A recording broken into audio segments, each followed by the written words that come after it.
Normally, you'd think someone would be excited about spending a whole day with a friend. But what if that friend is a choosing beggar? Well, it makes it a lot less exciting and a lot more frustrating.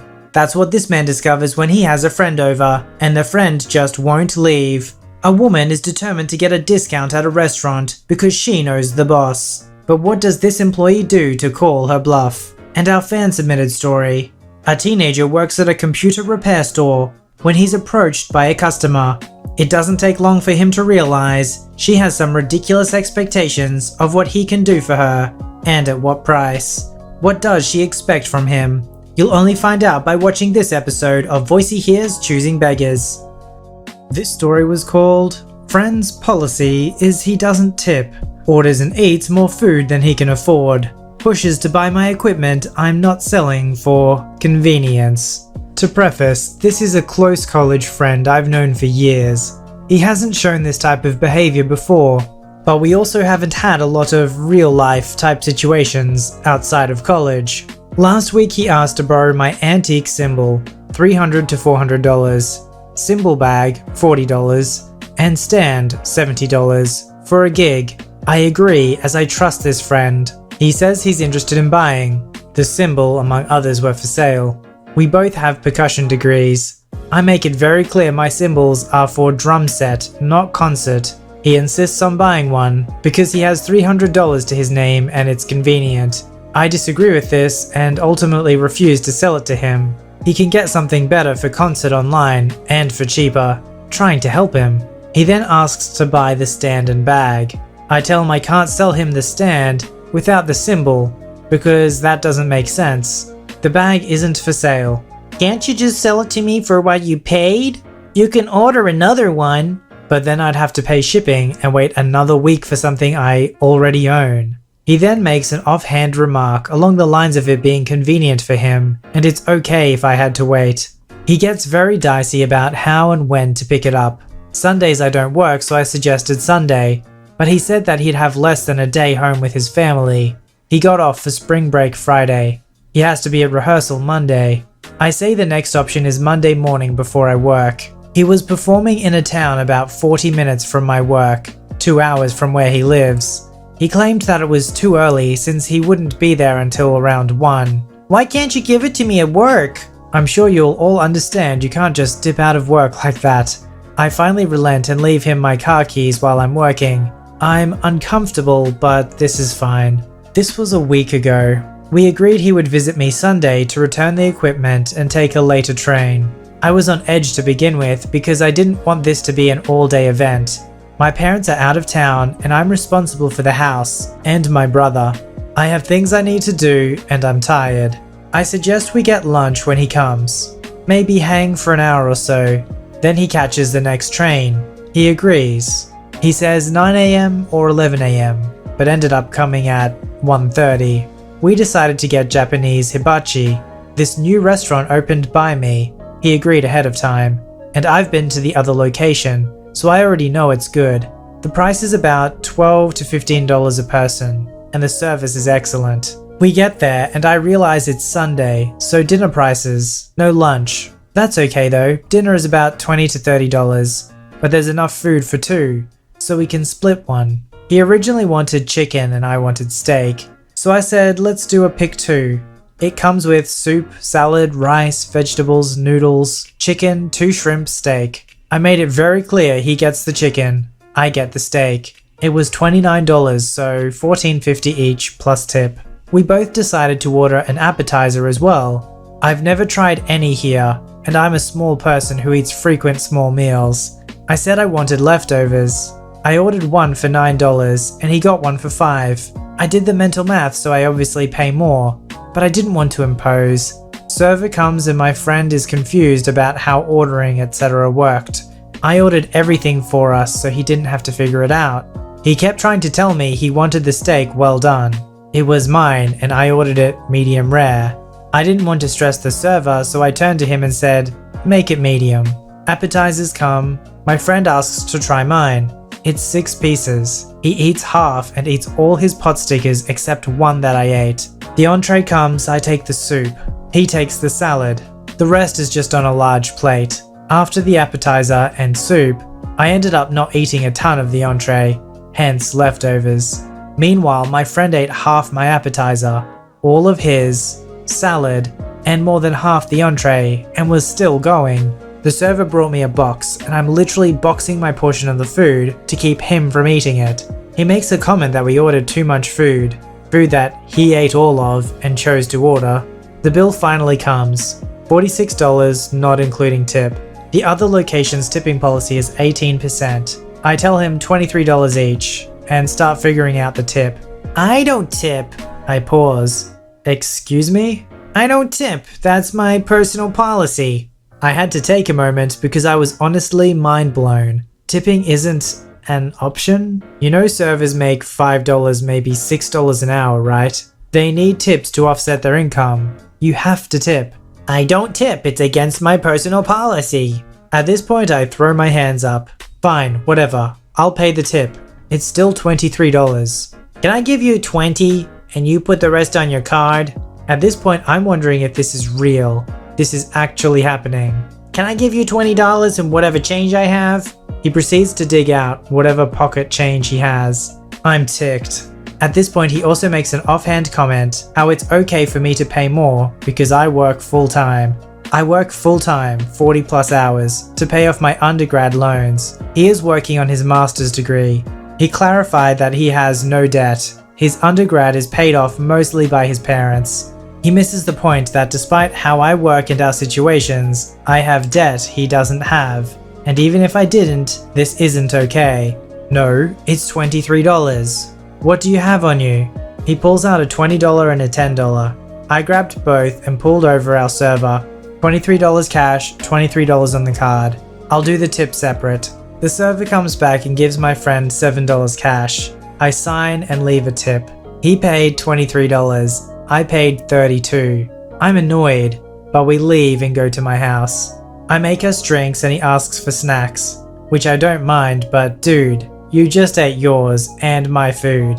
He asked to game, so we chill for a bit. He does this thing where he kind of snoops around touching stuff. I don't mind at college. I have a small room with not much stuff. This is my parents' house though.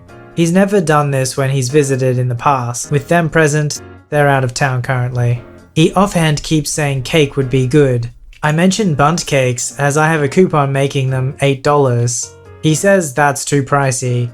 Again, we both have always lived in the Midwest. This shouldn't be news to him. He starts asking if I have any cake mix so we can, mostly me, can make a freaking cake right now, 30 minutes before his train. His train is around 6:30, so at 6 we go to grab ice cream. I have their rewards with my email, so I get this enormous cone for 50 cents. He refuses to do any coupons or whatever I suggest. We get there and he complains over $2. We end up missing the train because the shop is super slow, so he's now leaving at 8:30. He ends up semi-helping me with dishes and whatever else, but now I have to feed him. I'm checking the freezer and he straight up wants to eat my frozen fish, which wasn't exactly cheap. I end up making a whole bag of ravioli and he eats half the freaking bag. I box the rest up for my brother's dinner, and I'm just determined to get this guy on a train home. Anyway, he went home, and I'm reevaluating this friendship. Hope you all had a better week. I'm shook. I can understand a friend wanting to be cheap, not wanting necessarily to get an expensive meal or go to an expensive restaurant, that sort of thing. Especially if they're trying to save money or they don't have much of an income. What is never okay is to split the bill expecting that you'll each have half and then eat more than your fair share, and then refusing to tip so that your friend has to pick up the other half. It's not only showing disrespect to those who served you, it's showing disrespect to your friend. It's really showing that you don't value them as a friend. This story was called, "You Want Free Food Because You Think You Know My Boss?" Sure. Some context before I start. I work in a Japanese restaurant as a cashier. My job is simple. I take your order, I tell the kitchen, give you your change and or receipt, then give you your food. This choosing beggar is but one of many and is a fairly common occurrence. Same kind of person, same kind of issue, and same result. After you read this, just imagine it happening again every other month. Here it goes. One night shift I was busy shuffling left and right, organizing orders and calling them out to customers.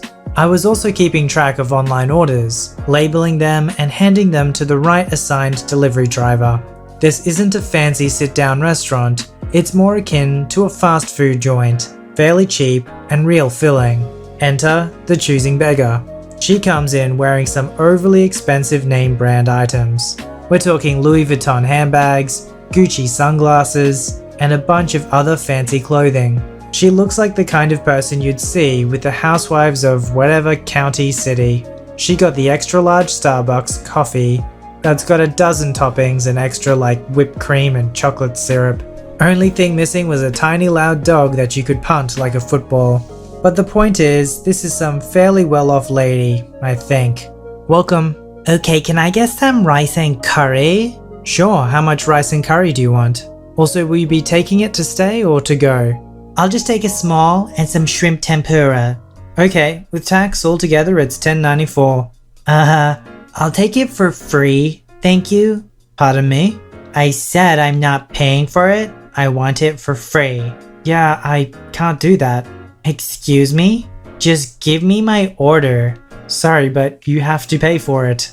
I know your boss. Your boss is letting me have the food for free. I'm ordering you to give it to me. The attitude she gave rang up red flags everywhere. We've given out freebies for important people, business associates, and to a certain extent family members. Most of the time my boss and the general manager will tell the employees about it beforehand. They'll either tell us in person or send us a text to be on the lookout for Mr. So-and-so and Miss Important Business Person. I decided to act like a real derp and just play along for a bit. You know my boss? Yes, I do. His name is Tashi. I'll call him right now and tell him how you're a bad worker and get you fired for not doing your job. Tashi? You know some person named Tashi? Yes, Tashi said I can have whatever I want here. I don't have a boss named Tashi. My boss is a woman and is nowhere close to that name, Tashi. She may have overheard the name of someone important in the restaurant, but probably misheard. Sorry, never heard of him. Are you talking about Takahashi? Yes, Takashi. That's not a typo. She mispronounced the name after I said it. He said I can have free rice and tempura. It was at this point I caught her and her BS. Yeah, I smile. I don't have a boss named Tashi, Takahashi, or Takashi. CB just looks at me with her jaw open. I can hear some residual squeak or mild squawking. If a person was a computer, this is when the computer suddenly freezes for a couple of seconds. She takes off her sunglasses violently and starts pointing at me angrily before she's screaming at me. You will be fired. I will make sure your boss knows that you are the worst employee. You'll never work here, you And who is my boss? You will be fired. I look at another customer behind her. Alright, next customer, step down. Welcome, how can I help you? The CB just huffs and leaves the place. All the while the customer asks, who the F was that crazy person? Some crazy, I don't know. If you can afford some of the most overly expensive anything, then you can afford food. You can't eat Louis Vuitton, Gucci, or Apple AirPods. Keep in mind that there are a lot of people in this world who like to keep up appearances. They'd like to have the appearance and status of being wealthy, without 1, doing any of the work, and 2, actually spending or investing their money to really get there. But you know what? That doesn't matter to them. As long as people think they have that status, that's all they really value. Now, I think this lady probably could have afforded the food. She probably just felt entitled to it. I mean, obviously, look how important of a person she is. This fan-submitted story was called, What do you mean my repair isn't free? You don't know anything. You're just a kid. Okay, here's some backstory. I was 15, working in a small computer repair store for some extra cash. I have been working in the store for around 4 months, and I have met my fair share of entitled customers. I've become good friends with the owner and have recently received a raise. In comes the worst customer I have had to deal with in my time working there. This took place over a span of a couple days. Choosing Beggar first comes in 5 minutes before closing and hands me her MacBook and commands me to fix it. A bit stunned, I ask her what's wrong with the machine. She replies, "You tell me, genius." And all I could think of is, right, one of those. I look at the MacBook and find it has a backlight issue. Pretty easy fix, but I can't do it in under 5 minutes. I tell her that she has a backlight issue and hand her MacBook back to her and explain that we are closing. She then yells at me, "What do you mean you can't fix my computer? You're a computer repair store. It's what you do." The owner hears this and comes out to the front. He was taking stock of donor boards and spare parts and asks me what's going on. I then explain the issue she's having and why she was shouting, and he then firmly explains to her we are closed and that we can't take any new repairs at this time, but we would happily accept her machine tomorrow, and informed her of our opening hours. Choosing Beggar then near enough storms out of the store, and I just give my manager a look of thanks. The next day she comes in and gives me her MacBook, and I inform her it will take around 4 hours to fix because I am currently fixing others in the back. She now gets really annoyed and asks, "Why aren't you going to fix it now? I was here yesterday and you refused to fix it." I replied, "Yes, I have had the other machines for over a day now. They have the priority." She shouts, "Fine," and dumps her laptop on the desk, then storms out of the store. I then fix her MacBook and test it. Works perfectly, and I am now awaiting her return. Because it is relatively easy fix, it only costs around £30 due to our no fix, no fee policy. Again, 5 minutes before closing, she walks in. I give her her MacBook, and she then tries to leave without paying. I call her back and she gives me a, "What?" I say, "You need to pay for the repairs for your laptop. This isn't a free service." She then yells, "What do you mean this isn't free? You're a computer repair store. You do this all the time. You said it was an easy fix, so why should I have to pay?" I then explain to her that it takes time to do a repair and that our prices are slightly higher due to our no fix, no fee policy. She then refuses to pay and says, "I don't know anything about how the world works because I'm just a kid." I've had enough of this crap. At this point, I just call the owner. He sorts it out and gets payment for the fix. About a week later, she leaves an overwhelmingly negative review, explaining how we overcharged her, broke her laptop, which is a lie, and scammed her. Overall, the worst customer I've ever had to deal with. All I hope is for her to never return to the store again, which after 10 months she hasn't. Just because something is relatively easy doesn't mean it has to be done for free. The nerve of some people blows me away. I don't know why so many people fail to grasp this basic economic principle. If somebody's doing a service for you using their time and labor, that has value. That's why you need to give them something of equal value in the trade. Your money. Your money represents the value that you produced when you helped someone else. There's a term we use for people who takes other people's labor without their consent. Slavery. If you'd like your story to be narrated by me, don't forget to visit the subreddit r/VoiceyHere, link below. Don't forget to like this video and subscribe if you'd like to see more. Alright, I'll see you in the next one.